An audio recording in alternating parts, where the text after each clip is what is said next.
So good afternoon, everyone. It feels exactly like when I went to school here. Nobody up front except for this one guy who's going to take tremendous notes and then correct me later about all the things I get wrong, right? So this is, always the most envious time slot right after lunch. It's fantastic, day one. So look, here's the thing. I know this is an hour and a half. And if you were expecting death by PowerPoint, I'm going to disappoint you because I don't have death by PowerPoint. I probably have 30 slides, okay? So if you just let me just go through 30 slides and you don't ask any questions, this is going to really suck for me and you, okay?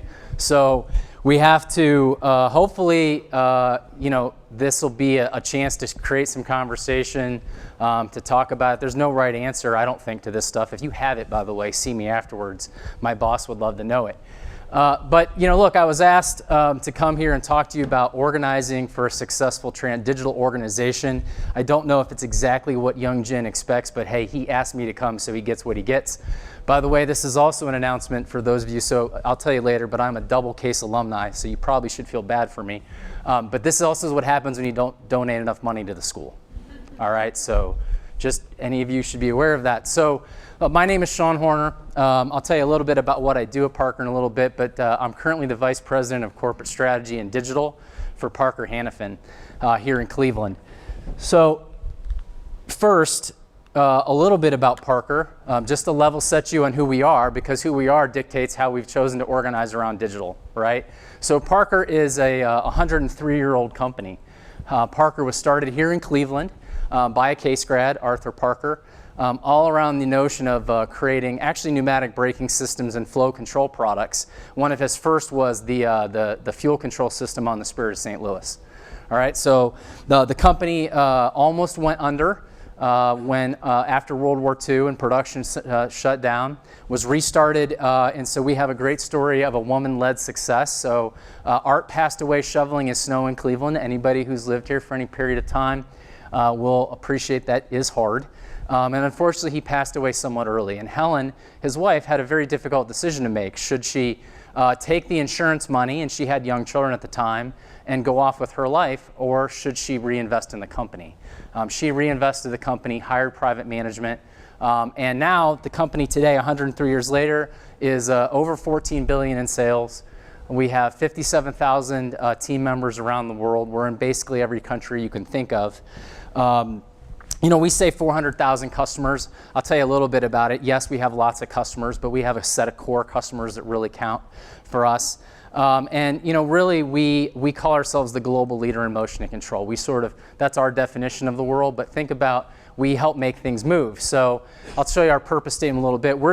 I like to describe us as the Intel of heavy equipment, right? So if you see an airplane doesn't take off unless our stuff's on it generally. We make flight control systems, we make hydraulic systems, we make fuel systems, right? All the big stuff that's doing construction work, that's out there, it doesn't move generally without our systems, our hydraulics, our cylinders, our filtration, right? So that's kind of who we are. So we're a diversified industrial, but pretty tightly coupled around big infrastructure markets, right? And we're not direct to any end user, so that's important, right? Our customers generally are large OEMs themselves, right? So think about our biggest customers are folks like Boeing, Airbus, Caterpillar, Deere, right? And then a large part of distributors. So who we are obviously has a lot to do with how we've chosen to organize around digital. So just wanted to start with that. So I'm so happy to be here today giving this speech. We just had our worldwide leadership meeting, which we do every other year. And this year we decided to come out with a purpose statement for the first time in the company's 103-year history. Well, why did we do that? There's all sorts of reasons. A lot of it has to do with, I'll tell you later, about generational shifts in the workforce, which I'm sure you're aware of. But hey, look, I'm a Gen X person. I'm not purely capitalist either. I like to work at places that I think connect to some reason why I'm committing all the time and energy away from my family that I am. So for us, and again, I wanted to bring this up to all of you, not because you need to know it or understand it, but because it also influences how we think about organizing around this thing we call digital transformation. So our purpose statement is enabling the engineering breakthroughs that lead to a better tomorrow. The words are very important, and I'll come back in a number of times to the word enabling, because that is, for us, how we think about digital. By the way, can everybody hear me okay? Yes. All right. By the way, the mics, I'm told, are live. So if you say things like, this guy's awful, we're all going to hear it. It'll be fine. I've heard worse, okay? It's because you were going to say that, right? I got it. I'm watching this table. Okay. So look, just real quick, so you can, again, understand where I'm coming from, maybe why I have the biases that I have. So I am an engineer originally. I've been trying to be reformed ever since. So I graduated Case as a Mechie in '98. I got back here. My former employer paid for my MBA, so that was nice. The first one I paid for, the second one was paid for. That's good. So I'm a Weatherhead MBA in '02, which is really hard to imagine 17 years ago, but it is what it is. So I did spend 10 years with GE. I started with GE as an engineer here actually in Cleveland in GE Lighting, and then the rest of my career in GE, at the time was called Aircraft Engines, and is now GE Aviation. And so eventually I became a product manager. I went to Parker 10 years ago, so I've been at Parker for 10 years. Since I've been there, I've mostly done business development, so M&A, and strategy work. So for the last 3 years, I've led corporate strategy for Parker. I'll tell you what that means. And for the last year, I've been in charge of all of our digital initiatives. And we have one of our team members back here, so he's going to keep me honest too, by the way. So, okay, what is corporate strategy at Parker? So my job as part of a team is to really work with so I work for our CEO. I work a lot with our CEO, and our structure is we have a CEO and a COO, and then a CFO.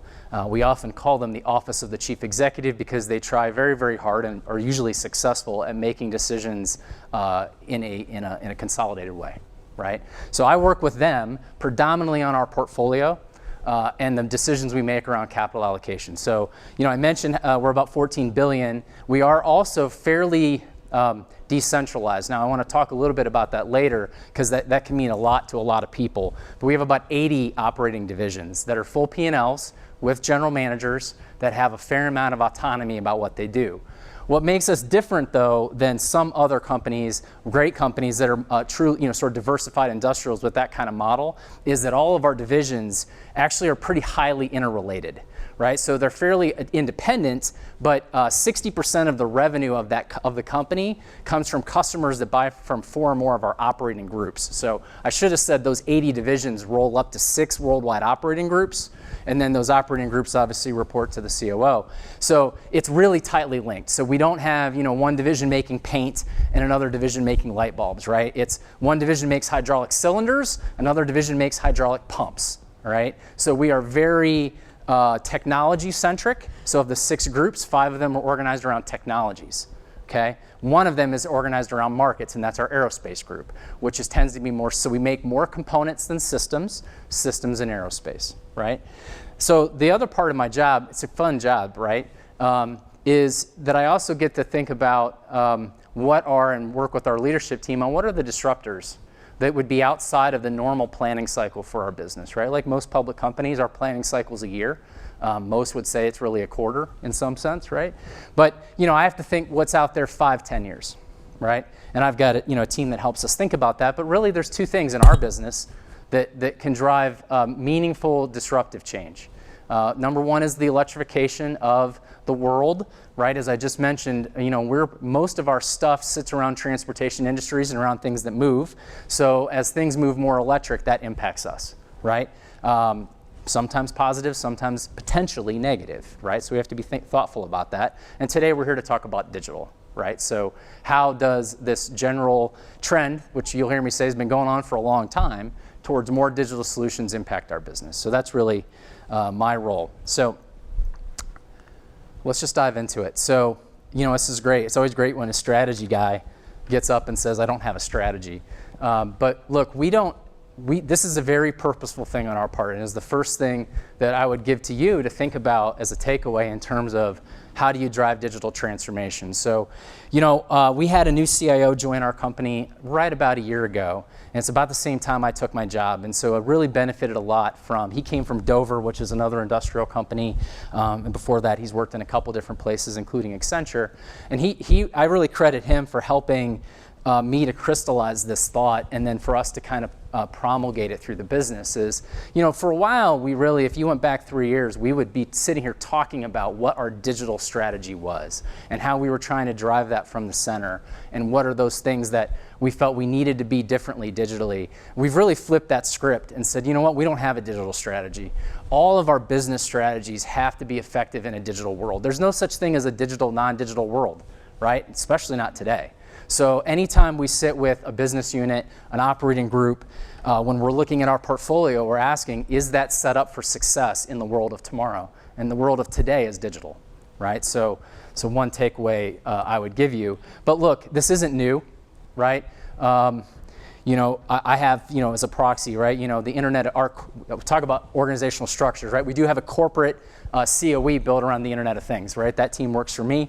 It's funny because I told you I worked at GE Aircraft Engines. We were putting sensors on aircraft engines 25 years ago and doing diagnostic and predictive modeling, but not calling it the Internet of Things, right? So yes, costs have come down. Yes, it's become more ubiquitous, but it's not new, right? Digitizing transactional processes is far from new, right? We've been doing it since computers were invented, right? So, but what is different is today, I would submit to you that what's different is scope and speed, right? That today, before it might have been, well, we're just going to automate this production line. Now the whole factory needs to be able to talk, in essence, right?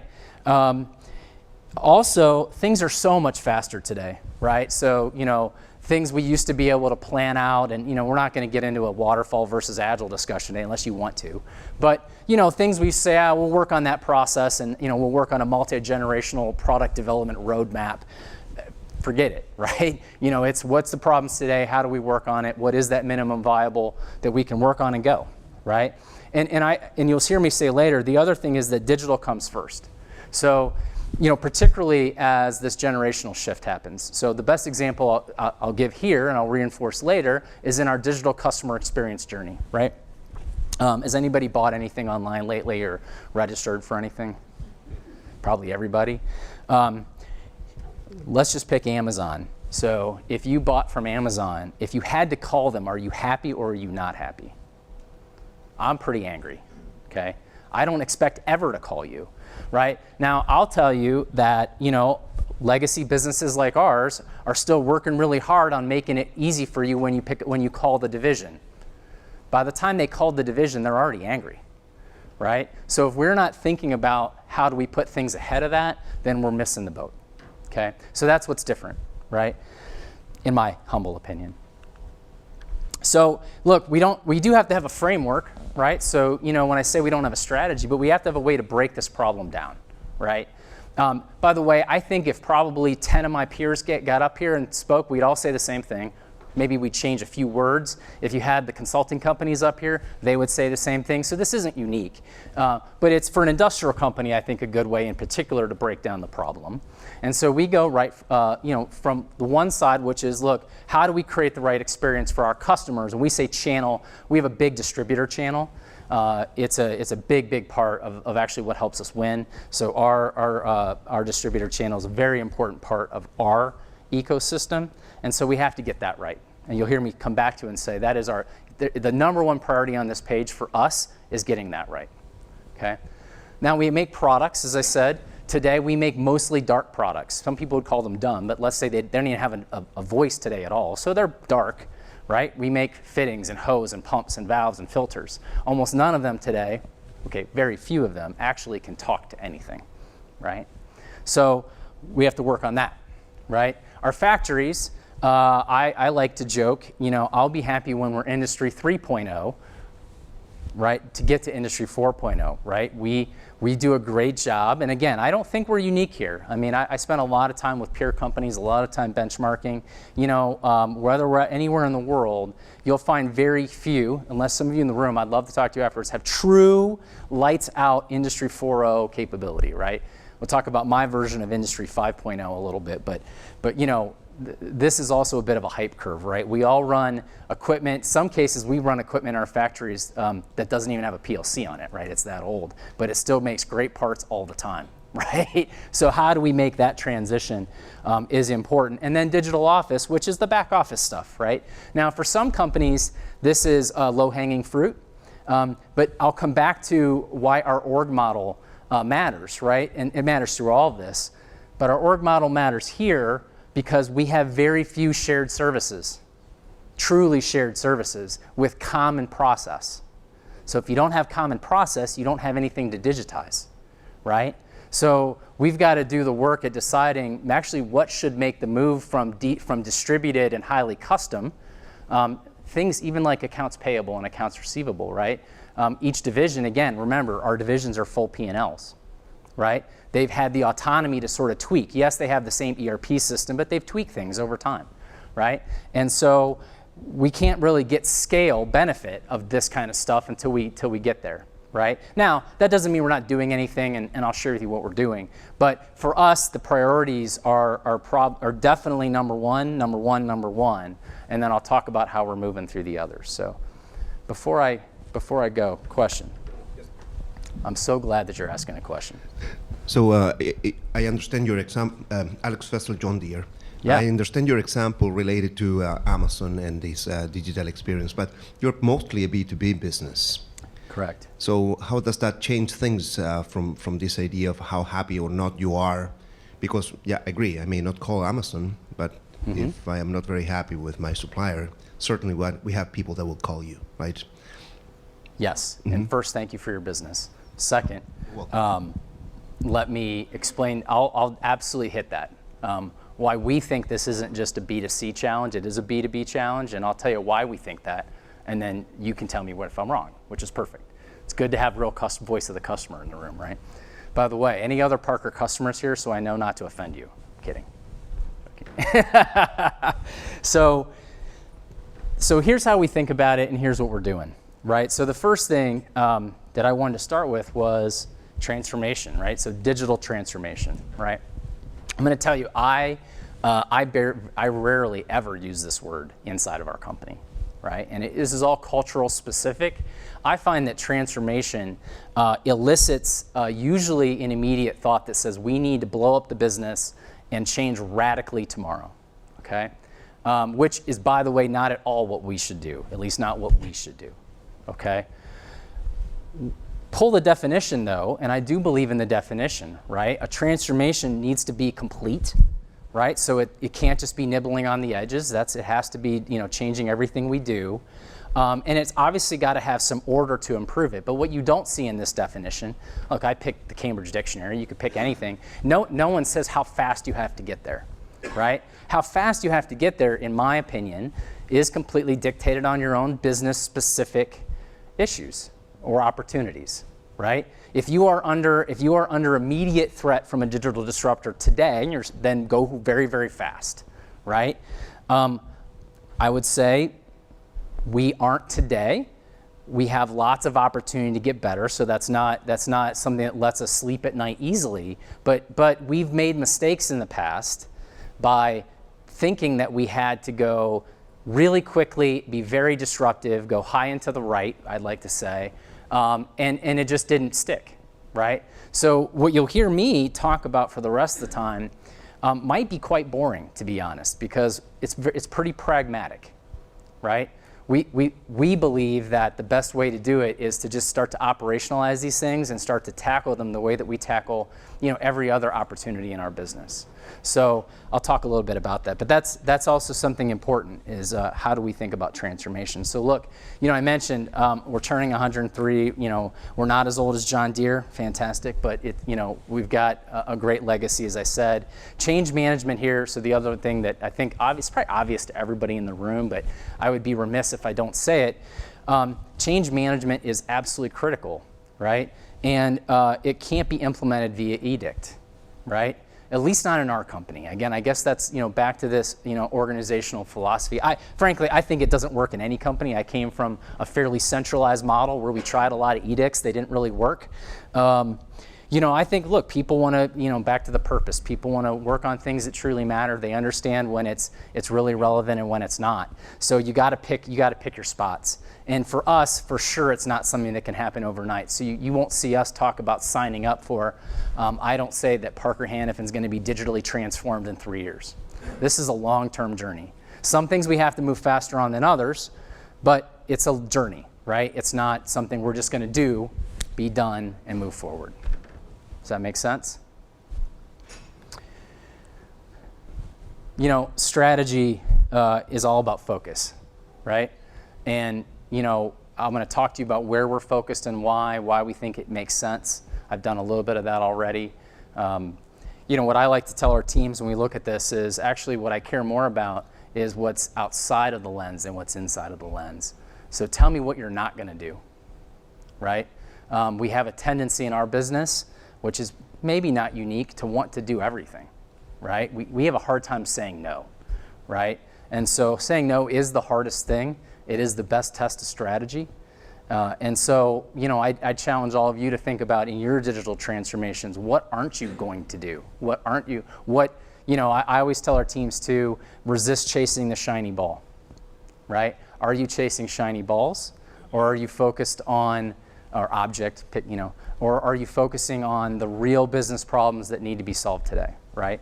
I'm not submitting to you that we're perfect, but that's our constant challenge to ourselves as we build these organizations, as we're moving down this journey. Are we chasing shiny objects, or are we focusing on things that can actually impact our business and our customers today? So I'm going to go through each of these sort of in backwards order, and I'd encourage you guys, to still ask some questions along the way. I'm going to go a little bit deeper into customer experience, and then, hopefully, we can start to create some conversation around it. So, as I said already, for us, Digital Office is something we are working on. We've got some RPA pilots out there. But we're not doing anything centrally. So, again, this theme is organizations. If you said, well, are you standing up, a large, center-led effort to drive RPA in the business? We're not. Now, we're not because of how I told you how we're organized and what our processes look like, okay? I know others that are, and they're doing it quite successfully. What we're doing is encouraging teams, teaching teams the tools, right? Some of these tools are pretty straightforward.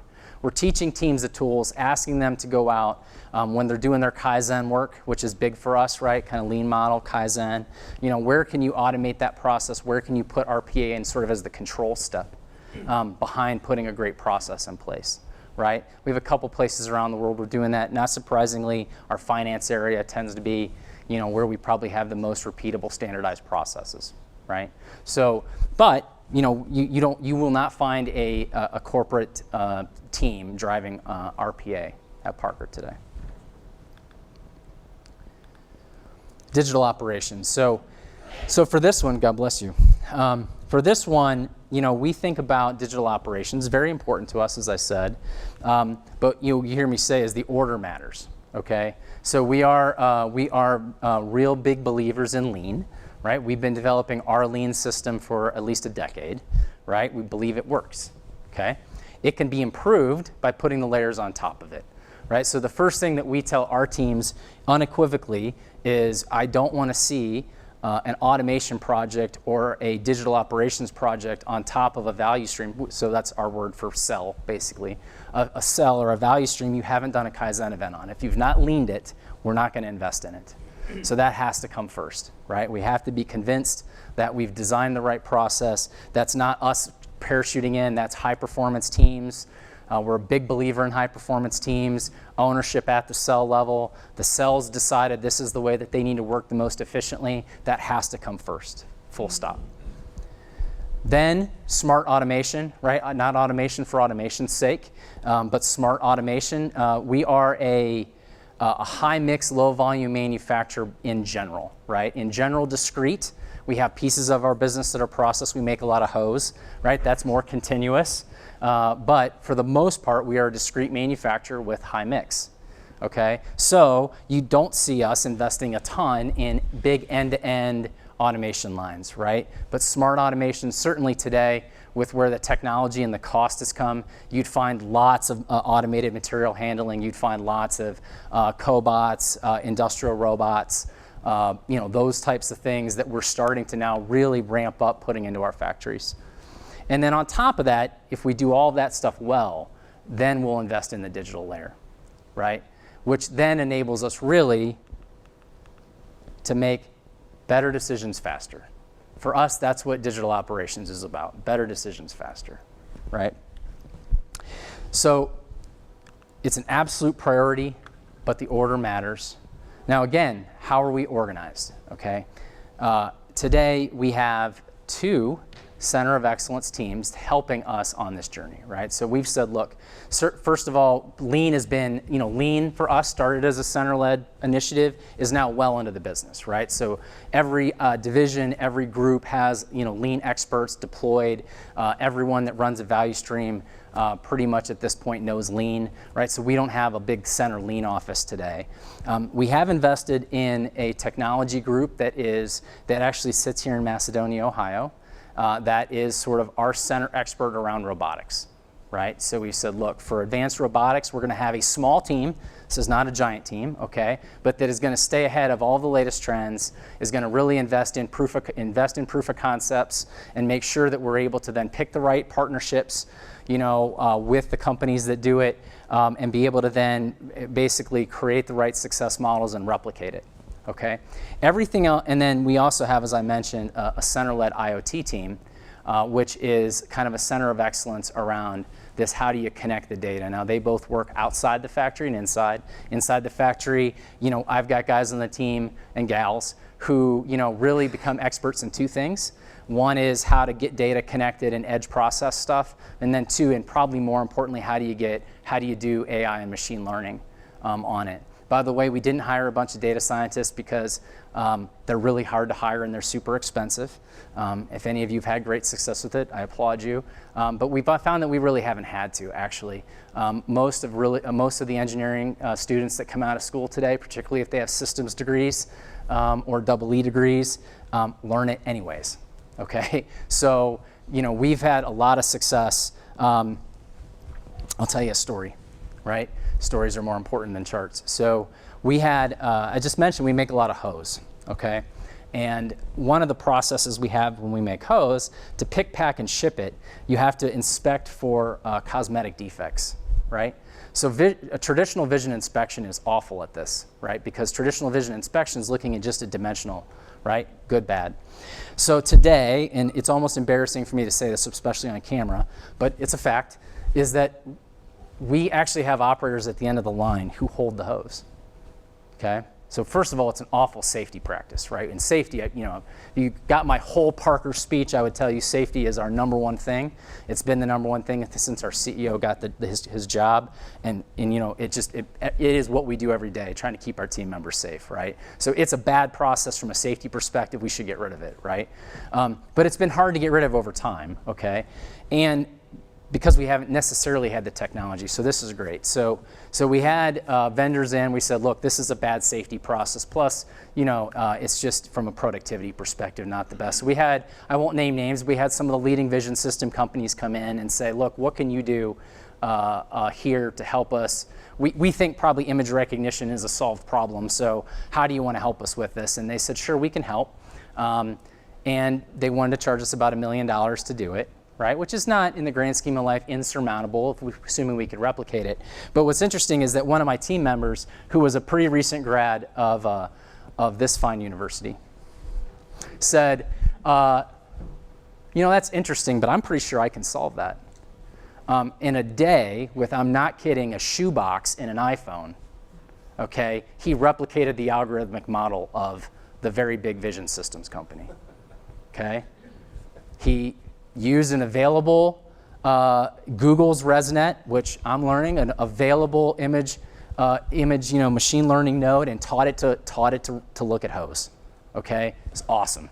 Okay, and now we're going to replicate that, right? And so that's what. So we got a couple of smart. We don't have enough of them, right? But we got some smart young people who just kind of know this stuff. So and they look at us like, well, how do you not know that? It's so interesting to me, right? I thought I was smart. Clearly, I'm not. Okay, but that's my other thing is everyone, the rage, the shiny object of data. Look, there's some fantastic people, data scientists, but us, it's just hiring the right people, hiring people with some different data sets. So we don't have a big center-led data analytics team today. We are trying to hire more people like that, though. Okay, not just from Case, but that one happened to be a Case. I'll go through all this, and I assume you guys will have some questions because I'll spend more time on digital customer, digital products and services for us. So we rode. So this is kind of the IoT. So if there's Industry 4.0, and this is what people we've been calling IoT for a while. This is kind of our version of IoT. I just tried to get rid of some of the buzzwords around it. So hey, how are we creating some signature, some knowledge, some data around our products, right? So a little bit of history lesson here too. So 4 years ago now, we were, is everyone familiar with the Gartner hype curve? Right, so I tell my version of this for the businesses, we rode it all the way up, we rode it all the way down, and now we're building steadily, which I actually see as a good thing, okay? So as we were riding it up, along with many people, we invested in a startup, okay? Candidly, that didn't go great, okay? We decided that we needed to, because we didn't have people riding around on skateboards in Cleveland, Ohio. We needed people riding around on skateboards.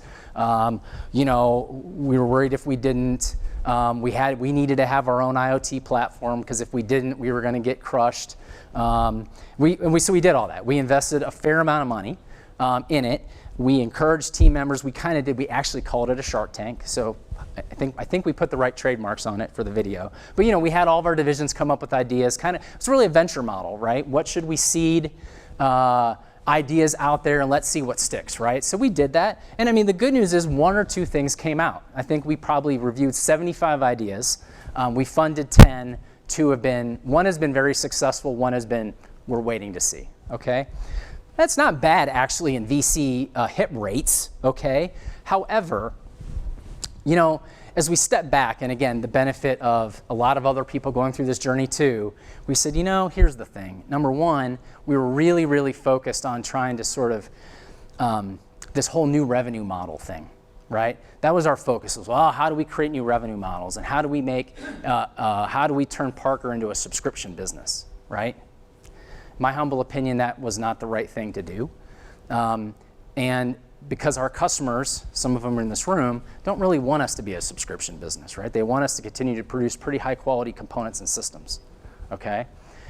Number 1 is, and as the gentleman pointed here, we are basically a B2B business. We sell to OEMs, right? So to think that we can monetize that value to an end customer ourselves would really mean we have to have a different go-to-market and channel strategy. And really, we should have been asking, did we really have a right to win? So and I would submit to you, in a lot of, with the exception of 1 or 2, we clearly didn't, okay? And so, we sort of bought the curve of the technology and all of a sudden thought it could make us a vastly different business. There's a lot of this I can be wrong about, but I'm pretty confident today that I would say the technology isn't going to change who you are as a business. The technology doesn't change how you compete and win, but it can enhance how you compete and win. So that's how our version of this now looks like. Look, so it's not everything and anybody in venture, it's more building blocks. It's what are our products that create the most challenges for our customers? Where do those products have unplanned downtime? Where can we censor those products? Where can we use so we absolutely believe that our IP, anybody can put sensors on anything, right? And big data houses or our customers, frankly, can solve some of these problems too. For our company, our IP needs to be our know-how, our engineering know-how of our products combined with that data, right? So that's what we're focused on in this world is where do we see we have very strong IP, it's a problem for our customers, and that we can come together. So, an example of this, and I don't think I put it in this presentation, it's an aerospace example, so I think it probably is safe for this audience, is, we have a partnership with Airbus, right? So we're a huge supplier to Airbus. Airbus has a platform they call Skywise, a little bit like JD Link. They have, what they're trying to do, obviously, is aggregate all the data, okay, clearly. But they've signed up suppliers, and so for that one, for example, we're working with them to say, hey, we make a lot of pumps on aircraft, and when those pumps have unplanned downtime, it causes dispatch reliability problems for Airbus, full stop, right? So if we can predict the failure of our pumps better, it improves dispatch reliability. So that is the business problem that has allowed Airbus to say, we'll share with you operational data, and we'll, because again, this is the problem in this space that we see is not so much we don't have the tech to solve the problems, it's everybody has to be willing to share the data, right? In this particular case, to solve that problem, you need airlines, the primes, and the suppliers all to put data in to solve it, okay? So the problem better be big enough, worth enough to solve. In this case, it's a pilot, but it seems like it will be, okay? But I'll tell you, there's not a ton of those today, right? We're not sitting on 10 of those, right? There's still a lot of these problems that it's who's gonna be willing to put all the data in to solve the problems, right? But we're focused on at least understanding the analytics of our own components, so when that day comes, we can get there. All right, so I'm gonna talk about digital customer channel and come back to your question. So look, for us, it's very simple.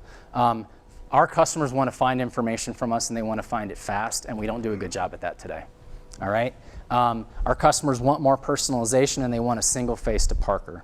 So let me talk about this a little bit. So, hey, look, what is this? When I talk about digital customer experience, what is it? What do you mean, Sean? So I mentioned this before. We've all experienced a digital customer experience, right? So first, I love these, right? So you get these things. I don't know about you, but I'm notorious at getting these wrong. It's a humbling test every time. I'm like, is that square have a taxi in it or not? Does the top count? Anyways, so you got to go through this first, right? You got to pass this test.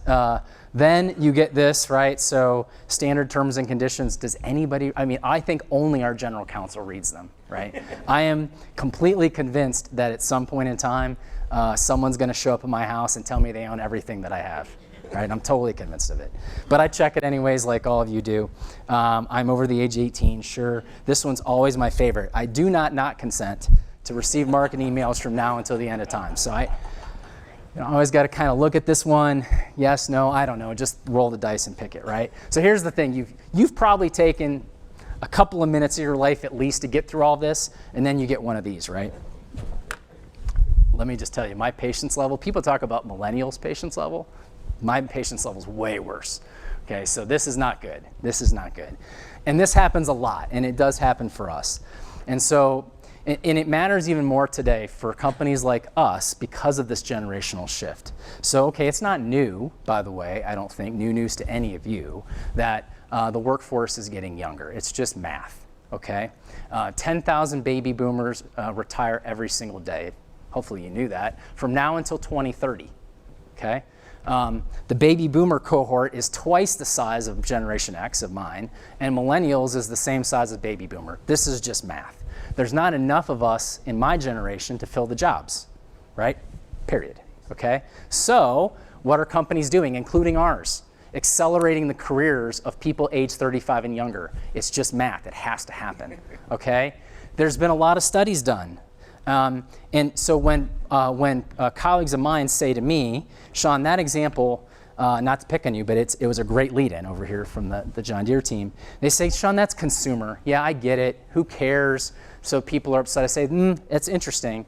How about this? Did you know that today, this is a study of industrial companies, 70% of the purchasing decisions are made or influenced, the second part's important, by people age 35 and younger. I think about it in my own team. Sure, I sign the purchase orders, but the person handing me the sort of recommendation is typically an analyst, and that analyst is typically under 35. Okay? They get information from completely different sources today. So here's another story for you. So I have young children, 11, 8, and 5. My wife and I don't have much of a social life, but when we do go out, right, we need babysitters. Our babysitters are usually college-age kids, right? And in this particular case, a woman. So her name is Natalie. Hopefully I don't owe a royalty for Natalie now either.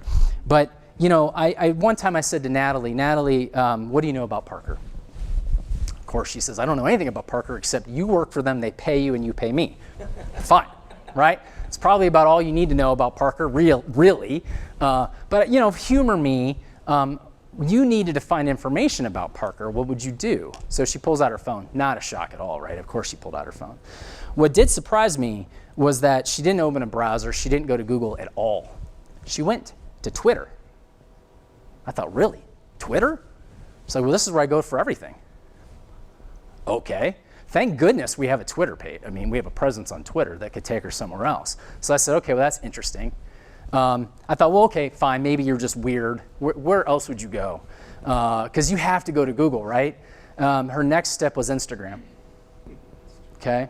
Now, I've tested this theory out since then. It's pretty repeatable. Okay. My 11-year-old doesn't actually use the word Google ever. He calls it searching it up. And his friends all call it searching it up. And searching it up is going to YouTube, right? And now TikTok. Okay, so if you aren't in these platforms because you think that, hey, it's just social and that doesn't matter because it's B2C, I'm here to tell you I think you're wrong, because these people who are making decisions about your company and do you have products that are worth them telling their boss to spec, you're not there to them, you're invisible to them, okay? And they're definitely not calling somebody, right? They're not calling their distributor. They're not doing when I got out of school and I had the McMaster car book next to me. They're absolutely not doing that, right? So getting it right is important for B2B companies like ours. Now, do we fall? This is the challenge also for companies like ours, right? Do we fall? So then they say, okay, Sean, that's fine.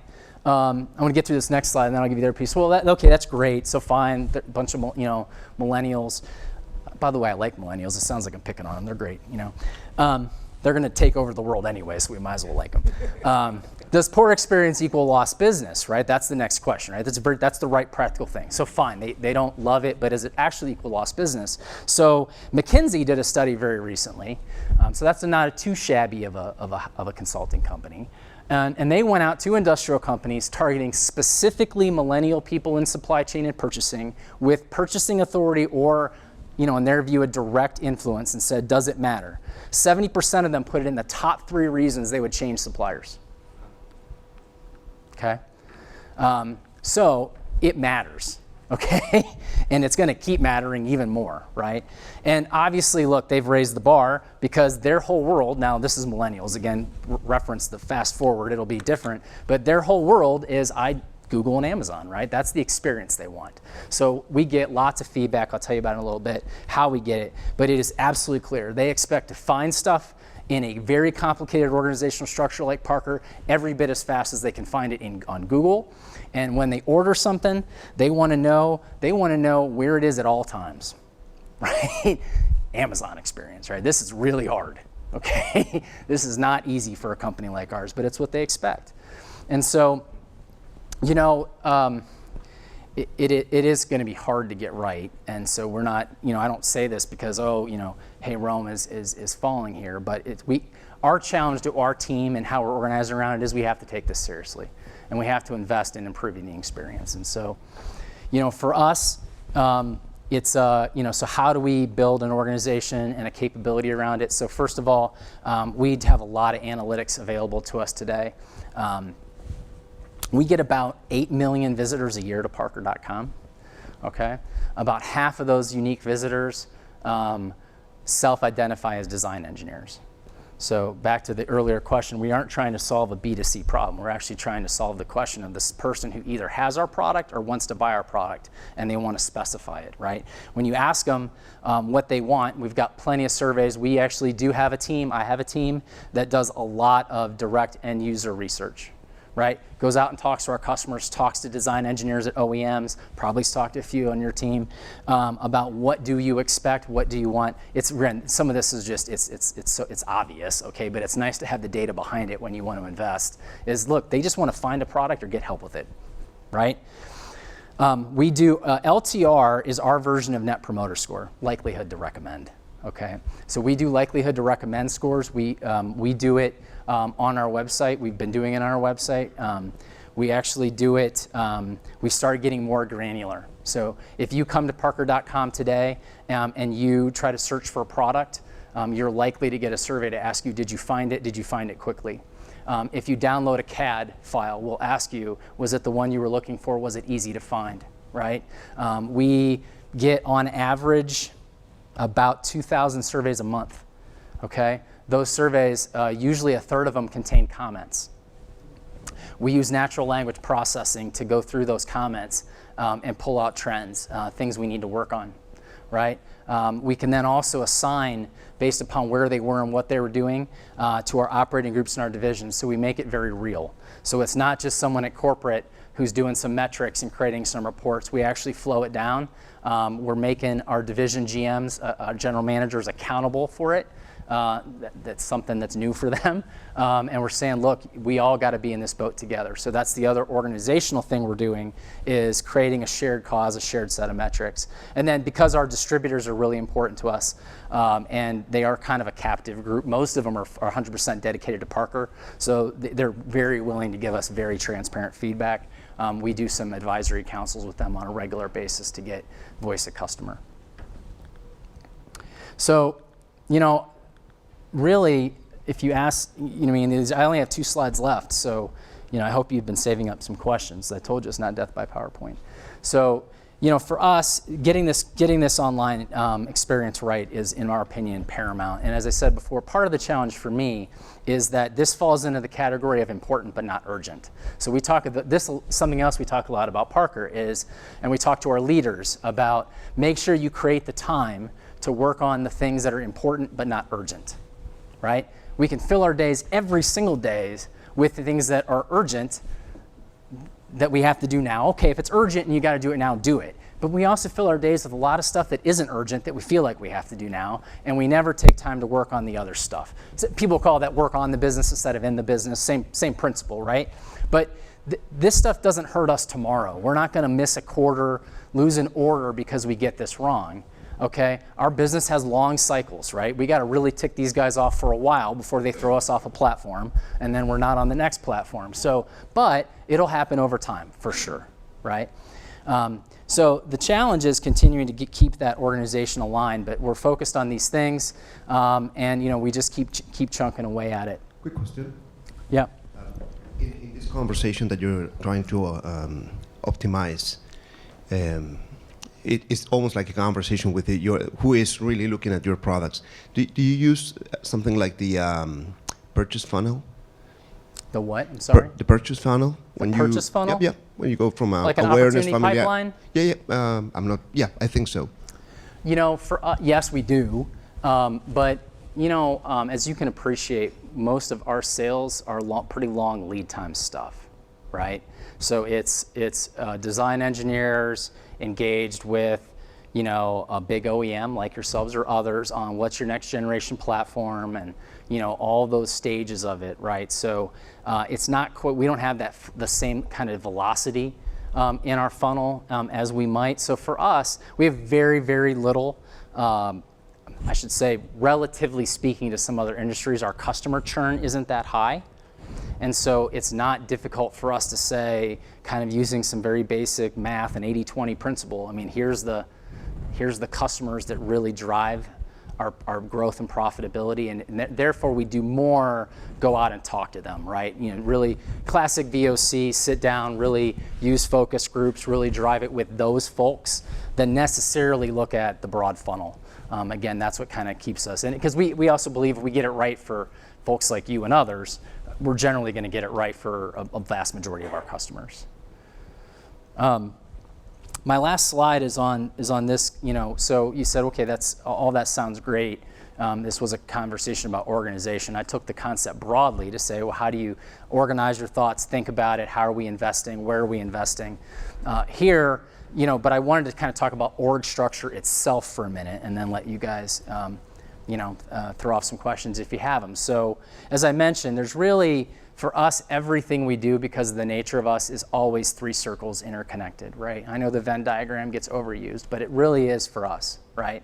So first of all, there's not a single initiative that I talked about that we have where the green circle isn't the most important circle, right? So if we don't have our operating groups, ergo then our divisions, investing in the right talent in the right places, we can't be successful. Okay, so that is first and foremost, and my job is kind of chief advocate, right? There's no control, it's the hard work of going around, relationships, convincing the group operating presidents that this is the right thing to do, convincing the GMs it's the right thing to do, because hey, sometimes the GMs don't even want to listen to what their presidents tell them to do, right? So this is the hard work, it's chief advocate, right? That's what I do, okay? So it's this speech many, many, many times around Parker. This is why you should care, this is why we need to do it. But we have to support them. Right? So our model is, yes, they're the doers, they have to be the doers, we have to develop their competency, but we have to make it easier for them. And there's two things that we have invested in, I've talked a little bit about. So I have a couple of core competence teams, so that digital customer experience is actually a pretty big team, right? That is, basically for us it's corporate marketing. I mean, that's how it's evolved over time, because we don't do anything that's corporate marketing that isn't online. Right? So basically we have a global team. I have team members in North America, in Asia, and in Europe that are all getting up every single day working on that digital customer experience piece for sure, along with some of the other traditional marketing stuff. We have a centralized IoT Center of Excellence team, as I mentioned. We have a centralized robotics and automation team, as I mentioned. And then the other thing that, if my CIO was here, he would really spend more time with you on is the evolution of IT, right? And so, he's done a lot in the last year to really upskill, change how our IT organization thinks, put IT, and if I could simplify it one way, I'd say IT, for us, and for lots and lots of reasons, our IT team over the last, I'd say, a decade has really kind of been more protectors of the organization than necessarily leaning forward. Right? It's hey, we built these systems and we got to make sure they run, right? Our job is that they run all the time and that they're low cost, which is great. They still need to do that, right? But, we didn't have enough people in the team that could really be a partnership here, that could lean forward and say, hey, it's not about the technology, but I know enough about the technology. Let's all get together. We can solve this problem. We're going to lean forward rather than just wait for the spec and we'll just deliver it to you, right? This comes into then how we work in Agile and all that. So we put Agile teams around this and we go off and we try to solve these problems. But so that's what we do. So we've heard. So our model is we don't have one big digital PMO. We don't have it fully distributed. We've kind of picked something in the middle. So that's an hour. You guys can break early or you can ask questions. That's all I got.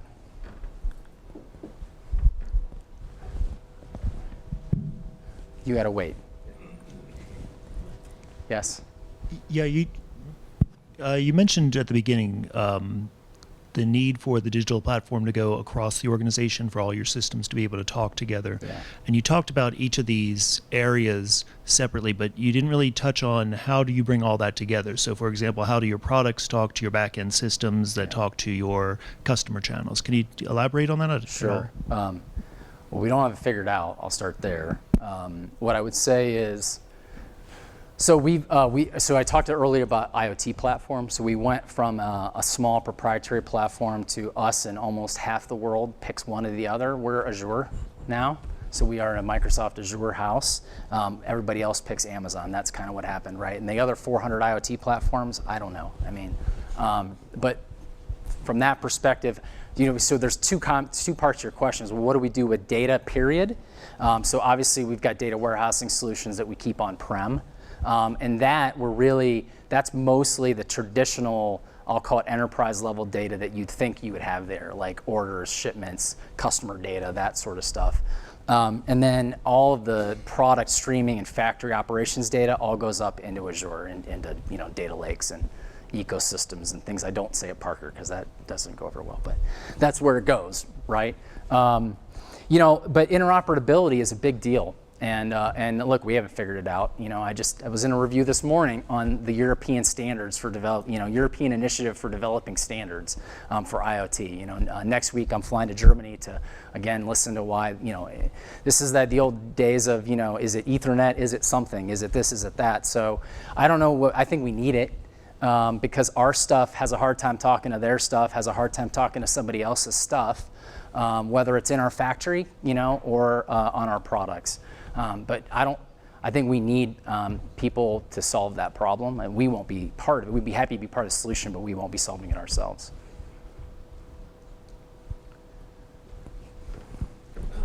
For Industry 4.0, as you are trying to do it, have you finalized any platform IoT like Siemens, PTC, any platform, IoT platform? So,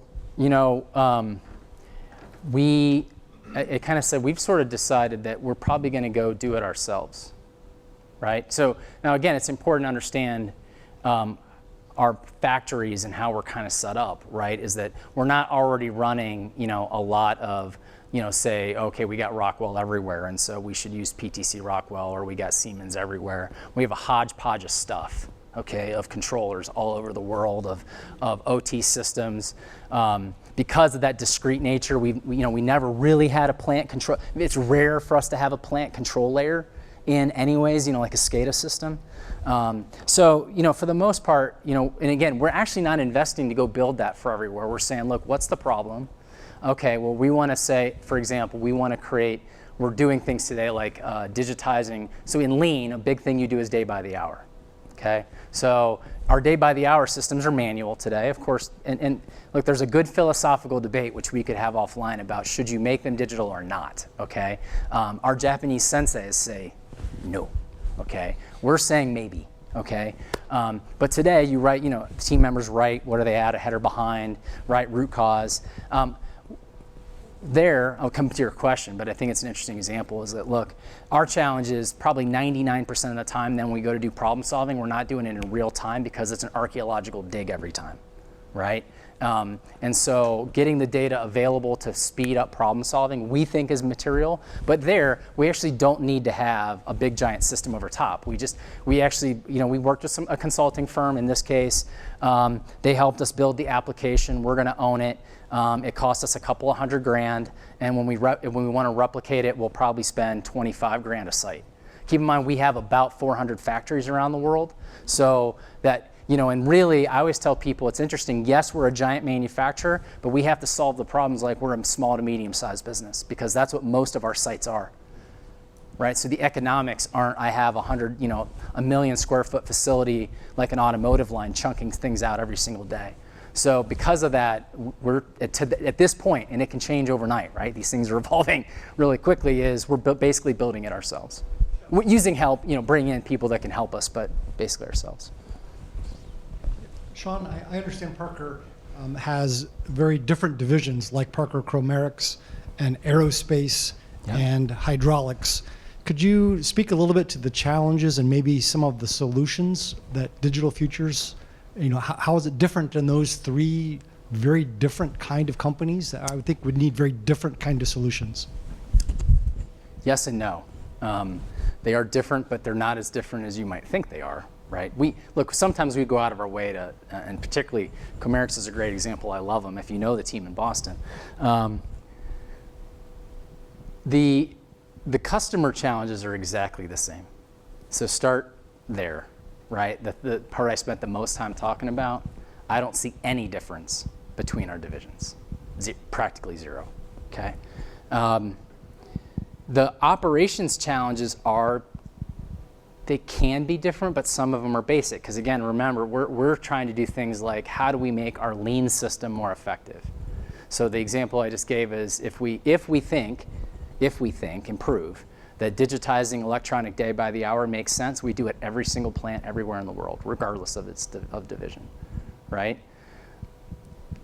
The product digitization is where it differs the most, right?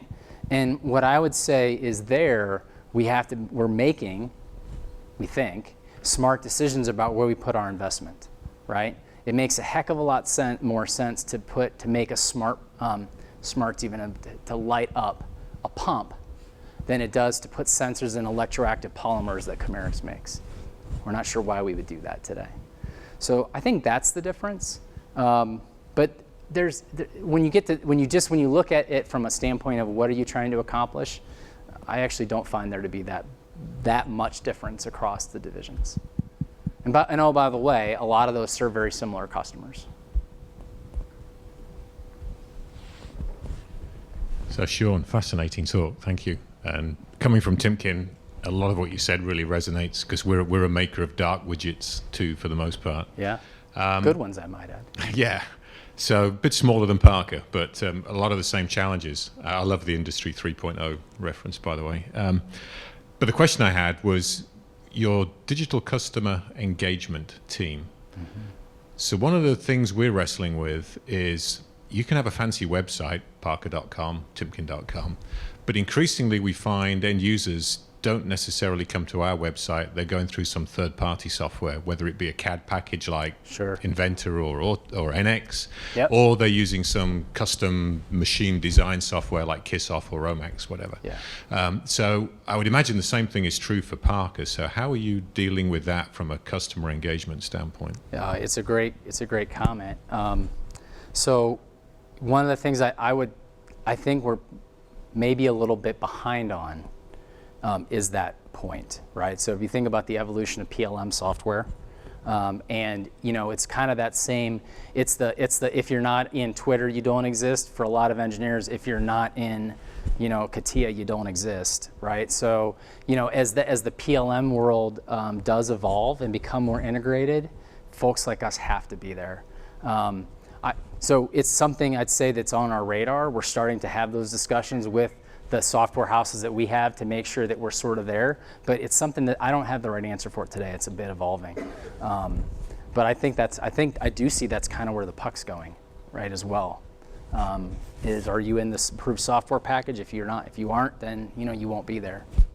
I didn't answer your question because I don't actually have the answer, but I'd welcome any thoughts you have on how to do that well or not well. But Okay, talk about the challenges. I'm not sure I have anything particularly productive to say. I mean, one of the challenges we wrestle with is as you get into those sorts of software packages and their value proposition in terms of being able to design a complete machine, produce an automated bill of materials, do predictive analytics on the performance of that machine.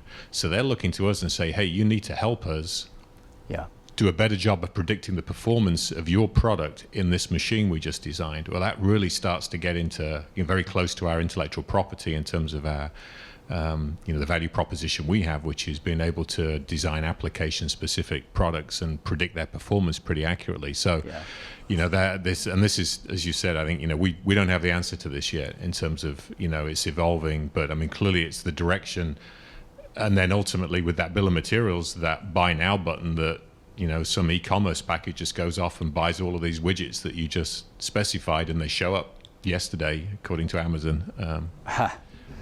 Yeah, well, so certainly there's a lot there, right, in terms of competitive differentiation and how, all of that, which, digital's not going to solve that. But, one thing, it actually goes back to your comment I made on where we're investing today around digital products is getting to those algorithms, right? So at least we know we have them, okay?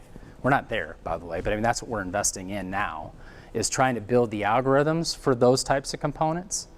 And then figuring out how we share the results of those algorithms in a way that doesn't actually give you the algorithm. Because to your point, if you have the algorithm, you have our IP, okay? So we're not giving them to anybody yet because we're like, okay, well, this is that whole data sharing thing too. Is like, well, okay, maybe we can predict a pump failure, but if we tell you exactly how we do it, then you can just redesign the pump, right? So that's a challenge. I'm hopeful that we're all going to figure it out in some way. Some of it's easy, like some things we do have where the customer just wants to know good or bad. So we have the interface in between. We do the edge processing. And we tell them red, yellow. Change it in a month, right? That's a way we're doing it, but that's not what the PLM guys want. That's not what the digital twin did. When I say PLM, I'm also obviously talking about digital twin, right? That's different. Good question. Yeah, you can answer. You can ask the question now, Jan. So I looked up your Instagram account. So it doesn't exist. So It Parker, does. Yeah, congratulations. But it's only about a week and a half old because You're I preparing decided- for this talk, and you Not actually, no. It's just my son shamed me into it. I did it because I was like, well, geez, I got to know where my kids are at. So yeah, that's it. Yeah, so but obviously you're not gonna just show like hoses and so on Instagram. I mean, it can be beautiful, So, but what strikes me is that almost as you're talking about it, millennials and so on, B2B companies also, it sounds to me that needs to act, at least when it comes to customer relationship, needs to not act like a B2C company. I guess that's my takeaway from you. I don't know whether you would agree with that, or is it you have a different way of thinking about it? Well, if I understood the question right, I would say what we've tried to do is reorient ourselves to what we're trying to do in these platforms, right? So to your point, there was a time when, this is a longer conversation, but we've really shifted our online, whether it's Parker.com or others, whether it's social, we've shifted the emphasis more away from digital marketing and towards digital support.